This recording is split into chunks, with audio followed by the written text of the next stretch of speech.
This is a very special announcement and message for all listeners of the Whitfield Report podcast and viewers of the Whitfield Report video podcast as well.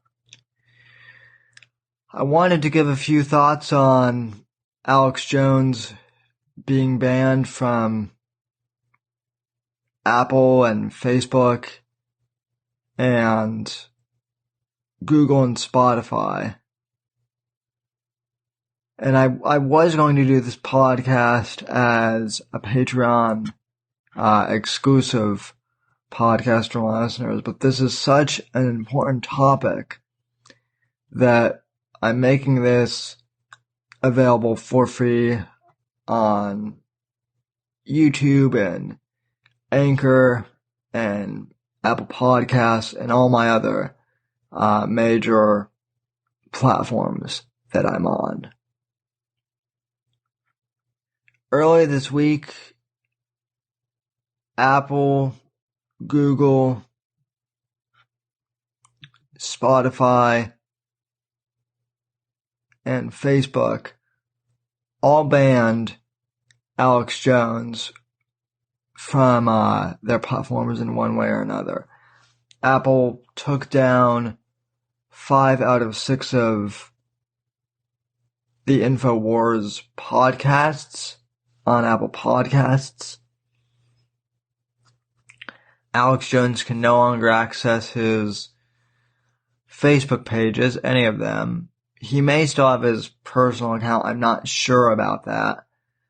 But his podcast was also pulled from Spotify, and his podcast is no longer listed officially on Google.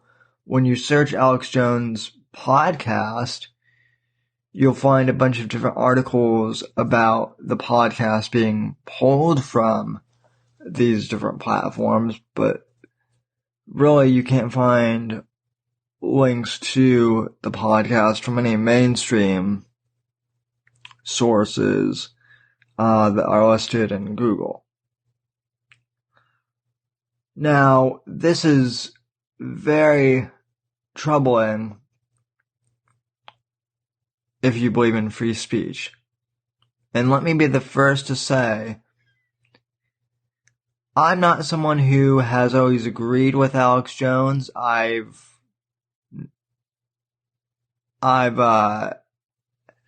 wouldn't say I've been a fan of Alex Jones in the past, but I have to tell you, the fact that Facebook and Spotify and Apple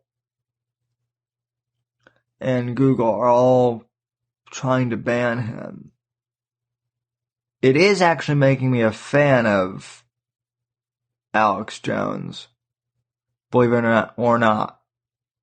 That's the crazy thing. I was never really a big fan of Alex Jones up until really the election. I had heard of him obviously, but the thing of it is I'm not one to really believe in conspiracies. I find the whole notion that 9/11 was an inside job to be completely ridiculous. And I may go into that more on a future episode of the podcast. But basically, long story short with that, we're talking about the United States federal government, which can't even manage to run the DMV properly, or the Social Security Administration properly, or any government entity properly, without bureaucracy getting in its own way, without the bureaucracy getting in its own way and making an ass of itself. So, you mean to tell me that the government can't really, even function that well? You mean to tell me that the bureaucracy can barely function doing day-to-day things but yet the government bureaucracy was organized enough and skilled enough to perpetrate a false flag terrorist attack on the United States and then miraculously cover it up. Okay? I really don't buy that. So, but that's a whole nother topic for another time. So I've disagreed with Alex Jones on the 9/11 conspiracy stuff. That's fine. And, as far as the Sandy Hook, thing being a false flag, I'm not really sure about that one either. In Jones's defense, I don't actually think he actually ever said anything about Sandy Hook itself being a false flag. What I heard him say is that other governments in other countries have used instances like Sandy Hook and have made false flag events in other countries to, spread propaganda and take away gun rights, which I do believe that is true. But, my point being is, I was never really an Alex Jones fan up until a year and a half ago, and even now I would use the term fan, kind of lightly when referring to myself. But with that being said, this whole thing with censorship from Facebook and YouTube and Google and Apple and Spotify and whichever other mainstream platforms have banned him or will ban him in the future. I suspect Twitter's not far behind. If you believe in free speech, this is a major problem. If you believe in free speech and you're on the left or the right, but you still believe in free speech, no matter which political party you're a part of, whether you like Alex Jones, hate Alex Jones, or somewhere in the middle like me, if you still respect free speech, you should be outraged. Because censorship, even of people you don't like, still goes against the foundation of what this country was based on. And this is also extremely scary when you take into account that Jones has been talking about possible conspiracies to assassinate the President of the United States, Donald Trump, on his show over the last few months. Which I do believe that there are people actively trying to formulate plots to take out President Trump. That's not that far-fetched to me by any stretch of the imagination. And it also freaked me out when you have InfoWars, which was a conspiracy site a few years ago, reporting on mainstream news more accurately than CNN or MSNBC or mostly the other mainstream news networks.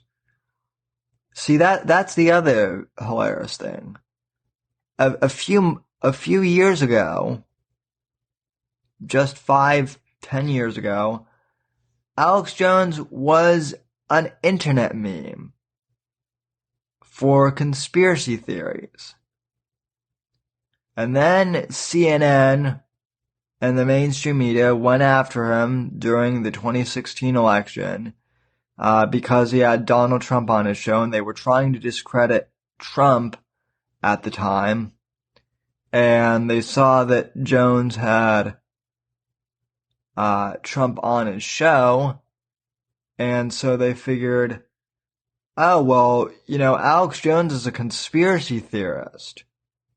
And Donald Trump went on his show, so goody, we can use the crazy conspiracy theory guy to make Trump seem crazy and discredit them them both. And in the process, guys, here's what happened. Both Alex Jones and Donald Trump were more or less catapulted into mainstream America's conscience.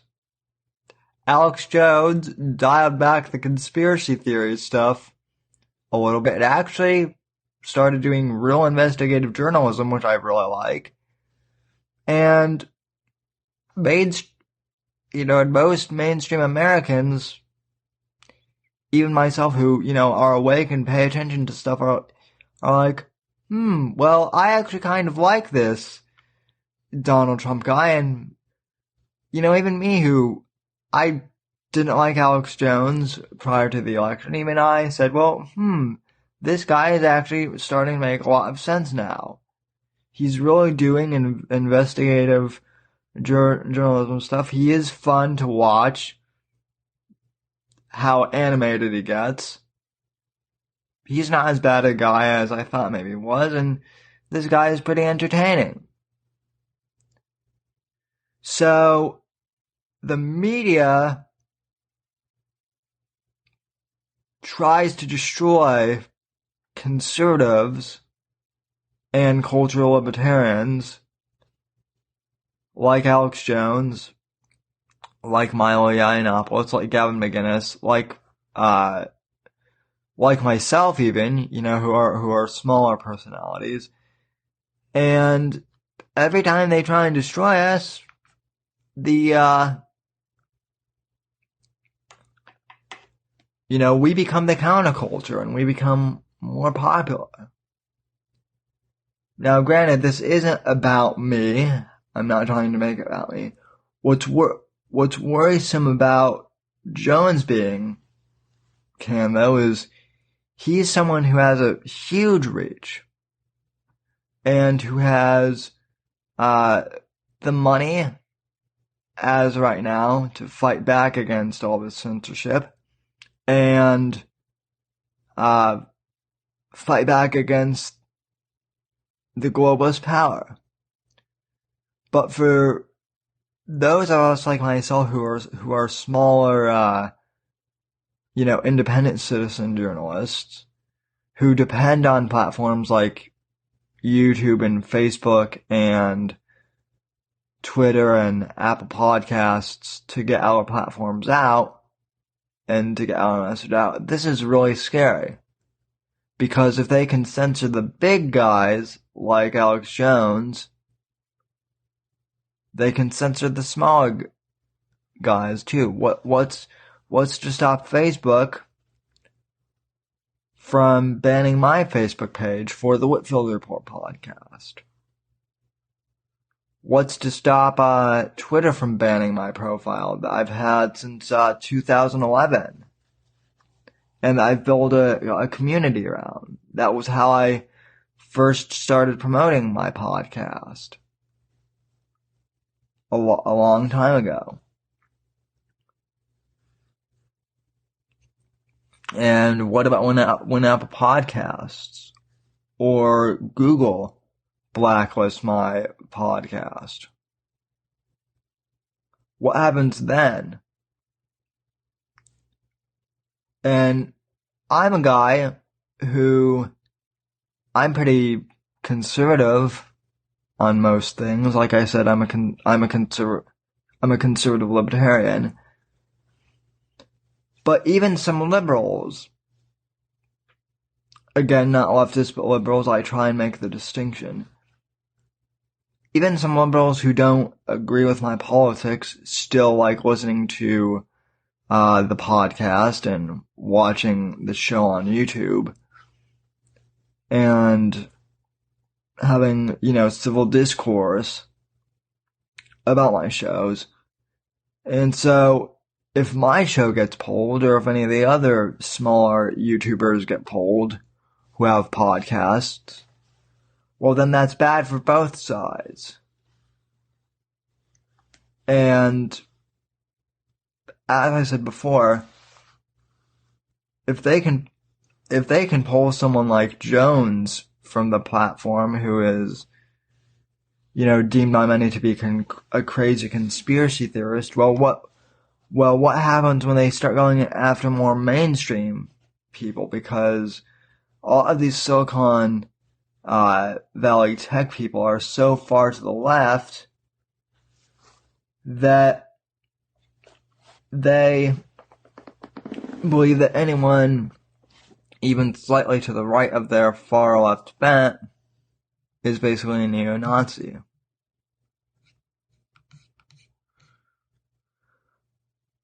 I mean, just look at the headline from The Verge. Apple crushed Alex Jones, then tossed him a lifeline. Explaining how. So, these liberal journalists over at The Verge, they were praising Apple for banning the Alex Jones podcast from the Apple Podcast platform, but now they're also criticizing Apple for allowing InfoWars to have their app on the App Store. Now, folks, if I may, let me explain what's going on with Apple, because I'm a little surprised that Apple was the first one to take action. And yes, some of you will call me an Apple fanboy here, but hear me out. Tim Cook, the CEO of Apple, has been known to be more of a libertarian rather than a mainstream, leftist, like a lot of them are in Silicon Valley. If you remember about a year or so ago during the election, there was a big stink because Tim Cook at the time had donated money to Paul Ryan's campaign. And Paul Ryan, even though he's a rhino, a lot of people in Silicon Valley were still pissed at Tim Cook for donating to Paul Ryan's campaign and donating to a few other Republican campaigns, even though, Cook donates time and money to both parties because he believes that in our society we should have, an equal discourse. And he also said that companies should respect employees regardless of political views. Well, that got him in trouble with the far left press. He was also in trouble. He also got a lot of heat from the liberal press and the mainstream media for going on television earlier this year and saying that the Trump tax cuts were in fact helping Apple create new jobs. Remember that? The media just couldn't figure out why Cook was praising the tax cuts. So, my crazy conspiracy theory, if you will, is that Tim Cook basically got coerced by this cabal of powerful individuals trying to take down Alex Jones and Donald Trump. I think they probably have something on him, and they said, look, you need to get rid of Alex Jones, and so Cook complied with that, but meanwhile he's allowing the InfoWars app to stay on the App Store and whatnot. So that's my conspiracy. So, people are getting pissed off at Tim Cook. I definitely think that the guy who runs Apple Podcasts and who runs that division, his head needs to roll for sure. But I seriously do think that Tim Cook is more of like a libertarian, hiding in enemy territory. But again, looking at this headline from The Verge, there is just so much venom towards Alex Jones and venom towards Apple for still on the InfoWars app to stay on the App Store. Another article from Time magazine, from Time.com.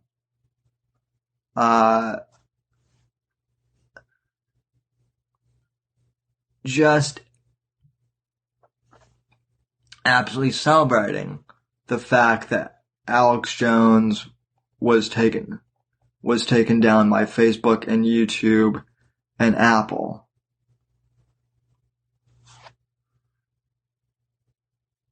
These people are amazed by that. It really is quite sad. So, again, like I said before, even if you're not a huge fan of Alex Jones, it is still very troublesome that he is being censored. And I'll be talking about this more in depth this weekend on the Whitfield Report. We'll be discussing more in depth about the media censorship of conservatives by big tech companies and how we can fight back, and more importantly, why it's important for us to stay on these platforms and to not boycott and bail out, and how we can fight back by becoming more engaged on these platforms, making our voices heard. So that'll be this weekend on the Whitfield Report, Saturday night, 8 p.m. Eastern Standard Time, on my YouTube channel. Search the Whitfield Report. And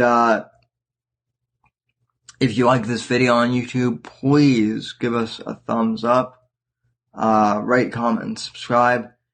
If you're listening on Apple Podcasts or Google Podcasts or wherever else you get your podcasts from, please leave us a rating and review for the Whitfield Report.